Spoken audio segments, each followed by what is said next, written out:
Assalamualaikum warahmatullahi wabarakatuh. Perkenalkan, nama saya Martina Putri, kalian bisa panggil saya Rida. Saya salah satu mahasiswi di Fakultas Hukum Universitas Muhammadiyah.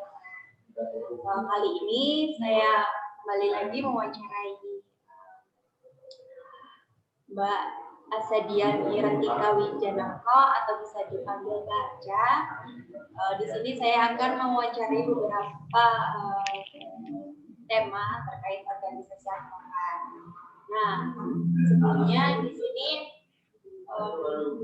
Mbak Aca ini bekerja di kantor hukum MS Al-Haidari Law Firm dan salah satu pengacara yang ada di sana juga. Baik, Mbak Aca. Iya, halo. Ketemu lagi sama saya Aca. Jadi kali ini kita mau bahas apa lagi nih? Kali ini agak berbeda temanya. Kemarin berkaitan dengan advokat dengan klien dan lain-lain. Sekarang kita akan lebih membahas ke organisasi advokat itu sendiri. Jadi organisasi advokat itu kan sudah banyak yang tahu. Sekarang itu udah banyak banget organisasi advokat atau organisasi yang mencetak seorang advokat yang ada di Indonesia. Jadi sekarang tuh contohnya kayak ada Pradi, ada KAI, ada IKADIN yang kapan hari saya pernah membahas di wawancara sebelumnya. Nah, kebetulan saya ini adalah salah satu anggota organisasi advokat yang bernama Peradi. Nah, di situ saya berkecimpung dimulai dari saya berprofesi, berpendidikan, ujian sampai dengan pengangkatan sumpah profesi seperti itu. Berarti di sini ada ikut organisasi Pradi ya? Iya. Mungkin udah berapa tahun aja mulai saya dikatakan sudah mulai mengikuti itu ketika saya masuk pendidikan itu. Saya sudah mulai dari 2018 sampai dengan sekarang kurang lebihnya 2 tahun lebih mengikuti organisasi Pradi. Mungkin kalau udah 2 tahun ini cukup lama juga ya Pak. Mungkin Pak Aca ini. Ya lumayan, alhamdulillahnya setidaknya kita tuh di organisasi juga mencari teman, mencari relasi seperti itu. Makanya pentingnya organisasi kan organisasi buat kehidupan sendiri kan kita mengenal orang-orang baru seperti itu. Mungkin lebih ke arah intinya. Jadi mungkin Mbak tahu nih peran organisasi advokat itu apa sih Mbak? Kalau peran organisasi advokat sendiri itu banyak. Salah satunya itu organisasi advokat itu ada sebagai sebuah wadah, sebuah tempat di mana kita tuh berkumpul pencetak advokat-advokat yang nantinya akan beracara, entah itu di Malang atau dimanapun. Nah, wadah ini tuh sebagai naungannya para advokat nih, sebagai tempatnya untuk meningkatkan kualitas profesinya, untuk meningkatkan relasinya, pertemanan atau perkenalan, relasi-relasi dengan luar, kita bertemu orang baru, kita bertemu dengan advokat-advokat senior, fungsinya seperti itu. Terus selain itu, organisasi advokat ini berfungsi untuk mencetak advokat-advokat baru dengan cara apa? Yang pertama, itu dengan cara adanya penyelenggaraan pendidikan profesi advokat, kayak PKPA. Itu kan yang menyelenggarakan atau yang melaksanakan semuanya bekerjasama dengan kampus itu wajib harus organisasi advokat. Nah, di situ selain ada penyelenggaraan PKPA dilakukan oleh katakanlah saya ikut organisasi advokat Pradi, dilakukan oleh Pradi. Terus Pradi melakukan UPA, terus Pradi melakukan sumpah jabatan atau pengangkatan advokat. Nah, di situ tuh sudah menjalankan fungsi pengawasan advokatnya berdasarkan kode etik yang sudah ditetapkan di undang-undang. Terus organisasi advokat ini juga berhak untuk menegur ketika ada anggotanya itu melanggar etika profesinya, seperti itu. Jadi kita itu juga berpegang dengan organisasi advokat itu. Kita itu sebagai advokat juga penting ikut organisasi selain dengan relasi-relasi itu karena ada peraturan-peraturan. Kita juga belajar organisasi di situ seperti itu. Berarti nanti umpama Mbak di sini kalau ada salah satu lawyer atau pengacara yang melanggar kode etik itu biasanya gimana ya Mbak organisasi itu sendiri? Iya. Izinnya biasanya nanti akan ditegur oleh organisasi advokat tersebut.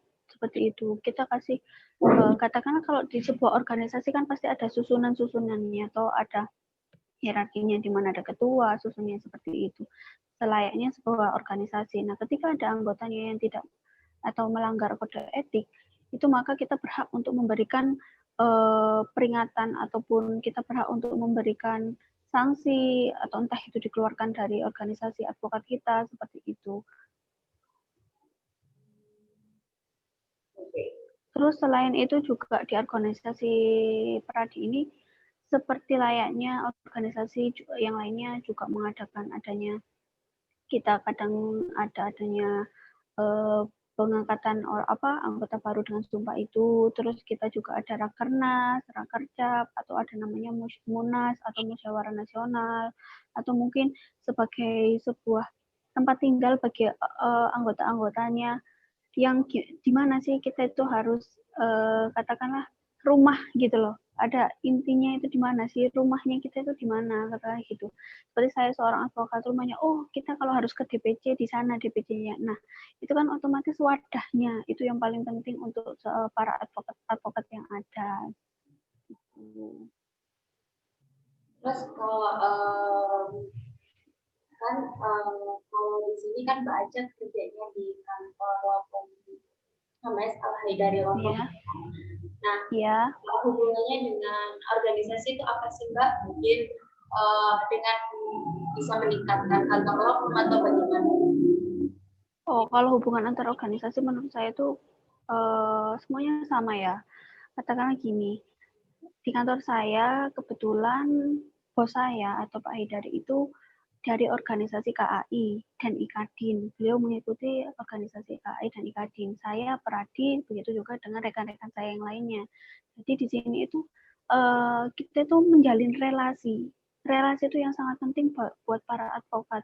Jadi meskipun kamu dari organisasi apapun, yang penting kamu punya kartu advokat dan itu resmi dikeluarkan oleh organisasi advokat, Pradi, KAI, KADIN ataupun apapun itu, kita itu sudah katakanlah kita itu sudah sama gitu loh. Kita itu menjalin hubungannya itu tanpa ada kayak oh kamu dari ini, kamu dari organisasi A, kamu dari organisasi B, itu nggak ada. Jadinya kita semuanya itu sama, kita sama-sama advokat, ya udah kita punya lisensinya, kita punya kartu, kita legal, kita punya kartu untuk beracara, entah kamu dari organisasi apapun, kita tetap sama-sama merangkul seperti itu. Jadi nggak ada istilah perbedaan atau mungkin dari ini karena lebih dulu ada. Jadinya kita menjadi sungkan, istilahnya menjadi dibeda-bedakan, itu nggak ada. Nanti di kantor Lampung MS Al-Haidari itu ada apa aja maksudnya dalam arti di situ kan ada beberapa pengacara. Nah pengacara di situ itu ikut organisasi apa aja Mbak selain Pradi Mbak? Jadi gini, untuk di kantor saya pribadi itu dari bos saya itu beliau mengikuti kebetulan dulu juga beliau menjadi ketua DPC KAI tahun berapa saya lupa, terus setelah itu dia juga mengikuti IKADIN, terus saya dan ketiga rekan saya itu mengikuti organisasi Pradi. Itu pun kita tiga-tiganya meskipun dari Pradi ada 3 Pradi yang berbeda. Jadi Pradi itu ada 3. Yang satu Pradi Malang Raya, yang satu kalau di Malang ini ya, saya membicarakan di Malang. Pradi Malang Raya, ada yang Pradi Aja, ada juga yang Pradi RPA. Jadi kita ketiga-tiganya advokat yang ada di kantor ini itu dari pradi yang berbeda. Tapi ya gitu, kita nggak ada tuh kesenjangan sosial. Katakanlah, pradimu lebih ini, pradimu lebih ini, atau kamu dari KAI atau dari KAD, nggak, IKAD nggak apa-apa, nggak masalah buat kita sebagai seorang advokat. Jadinya kita tuh nganggapnya ya udah, yang penting kita punya organisasi yang mempunyai lisensinya, yang memang berkewajiban untuk, ataupun dia sudah boleh mengeluarkan lisensi advokat atau kartu buat anggotanya, maka ya udah, yang penting itu kartunya, dan hubunganmu di kantor jangan samakan dengan hubunganmu yang di organisasi, karena kan berbeda. Jadi meskipun nanti urusanmu di organisasi, ya udah itu urusanmu dengan organisasimu. Kalau sekarang kita di sini satu kantor, satu tim, ya udah dari organisasi manapun kita tetap satu tim, seperti itu. Terus ya, ini Mbak, selanjutnya itu bagaimana sih pembinaan organisasi advokat terkait selama meningkatkan kualitas kantor? Gimana? Halo? Gimana, Dek? Kurang jelas, maaf. Ya, jadi ini kan di sini mungkin beberapa kantor advokat itu juga melakukan pembinaan terhadap beberapa kantor itu. Nah, bagaimana juga pembinaannya yang seperti apa? Jadi untuk pembinaan sendiri di organisasi advokat ini untuk kayak katakanlah untuk kita saling keterkaitan dalam organisasi itu, kita itu ada kayak masing-masing ketuanya, ada anggota-anggotanya, ataupun ada pengurus-pengurus lainnya. Nah, caranya untuk pembinaannya itu dengan cara ketika ada anggota baru, terus ketika ada mungkin yang baru disumpah atau baru dilantik dan dia masuk di organisasi kita, jadi kita rangkul gimana caranya kita membuat seperti kan yang bisa melakukan, yang bisa mengadakan kayak PKPA itu kan organisasi advokat yang kayak Pradi gitu-gitu kan. Nah, jadi caranya gimana? Kalau di organisasi saya, cara mengembangkannya untuk anggota-anggota baru itu caranya kita rangkul anggota-anggota yang baru untuk menjadi panitia. Jadi nanti, kita mau ada PKPA, yuk yang baru-baru coba jadi panitia, biar kita itu semakin dekat antara anggota senior dan juga yang juniornya. Terus terkadang kita setiap ada namanya rakercap, itu kan rapat kerja cabang biasanya dilakukan berapa bulan sekali. Terus ada rakernas yang dilakukan nasional, itu nanti DPN yang dari Jakarta akan datang untuk rapat kerja itu. Terus ada namanya pemilihan ketua yang diadakan pada saat musyawarah nasional atau munas. Nah, di situ nanti semua anggota organisasi Peradi itu akan terlibat gitu loh. Cara mengembangkannya itu di situ. Jadi nanti kita datang, bukan sekedar datang, kita itu pasti nanti ada sub-subnya atau bidang-bidangnya, atau mungkin katakanlah kita menjadi panitia atau apa. Nah, di situ kita bisa belajar. Yang diambil selain dari nilai organisasinya itu apa di situ.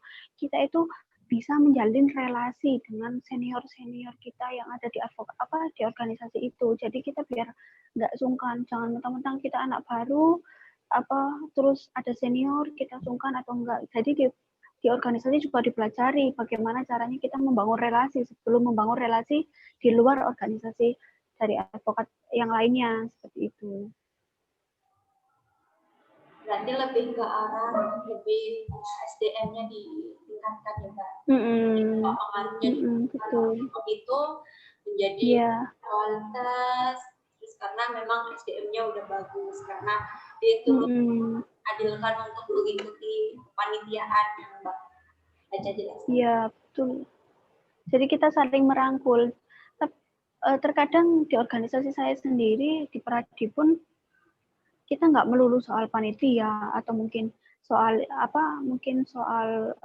atau rapat ini enggak. Jadi kadang kita berapa bulan sekali, yuk kita refreshing day, gimana biar kita itu tetap kompak gitu. Jadi meskipun kita sesama senior, jadi masih ada hubungannya, kita menghormati senior, tapi setidaknya kita tuh nggak malu kalau ketika kita nanti apa yang kita tidak tahu dan kita pengen tanyakan, kita tuh langsung bisa menanyakan, nggak sungkan lagi. Jadi kan kita membangun tingkat emosional juga sama senior-senior.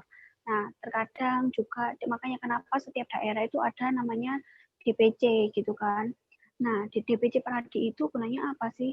DPC itu gunanya kita sebagai advokat-advokat baru, tujuannya kita biar gimana sih caranya mendalami organisasi, ataupun ketika nanti saya pengen jadi pengurus organisasi itu gimana. Nah, itu kita mainnya di DPC, sering-sering main di DPC, sering-sering ketemu dengan orang-orang DPC, sering-sering ketemu sama senior-senior DPC. Nah, di situ tuh menjalin atau meningkatkan tingkat emosional antara orang-orang yang lebih dulu atau senior dengan orang-orang baru yang mungkin masih seperti kita masih kurang ilmunya. Jadi kita bisa sering-sering ke DPC, main-main di DPC seperti itu tuh nggak ada masalahnya buat orang-orang yang advokat-advokat muda yang masih baru-baru seperti kita itu.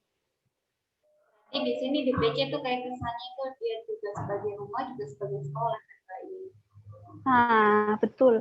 Jadi gunanya DPC itu banyak banget selain rumah, sekolah, terus kita juga menjalin relasi kadang di sana. Mungkin bisa dikatakan kita juga bisa, kadangkala kan kita main-main di DPC nih, kita sering-sering ke DPC, terus kita kenal dengan advokat senior. Ternyata advokat senior suka sama kinerja kita, atau mungkin beliau-beliau itu mengerti dengan cara pemikiran kita atau mungkin sefrekuensi sama kita. Tidak menutup kemungkinan kalau mungkin nanti di luar ketika ada mungkin beracara senior kita tidak ada waktu untuk katakanlah tidak bisa menerima case-case yang mungkin tidak dia tangani, mereka kan berhak untuk menolak dan dilemparkan ke kita. Nah, di situ kan menjalin relasi, ada hubungan gitu kan. Termasuk salah satunya jalan rezeki untuk advokat-advokat yang masih baru belajar gitu kan. Ya.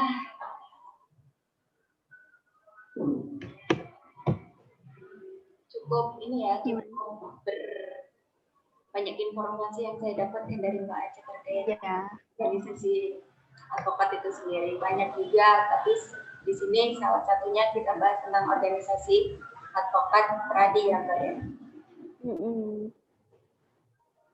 Baik Mbak Aca, terima kasih ya atas informasinya. Iya, sama-sama. Itu udah banyak informasi yang saya dapatkan dari Mbak Aca dan teman-teman juga, teman-teman yang menyaksikan ini juga dapat informasi atau dapat ilmu dari Mbak Aca terkait organisasi advokat itu seperti apa dan bagaimana pembinaannya terhadap kantor law firm yang ditempati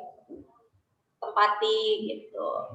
Jadi kurang lebihnya mohon maaf jika ada salah kata dari saya maupun salah kata dari Mbak Aca itu sendiri. Iya. Saya juga minta maaf kalau mungkin penyampaian saya kurang jelas atau mungkin terlalu cepat atau seperti apa. Saya juga minta maaf. Terima kasih juga sudah masih mempercayakan saya buat kita diskusi lagi gitu. Kalau nanti mungkin kalau ini apa namanya pemirsa ini dilihat mungkin juga bisa datang punya Mbak Aca itu tidak kayak nanti ya boleh ingin belajar sharing-sharing ya diskusi kita langsung datang. Nah, gitu. Terima kasih Mbak Aca. Iya, sama-sama. Sudah ini? Assalamualaikum. Waalaikumsalam warahmatullahi wabarakatuh.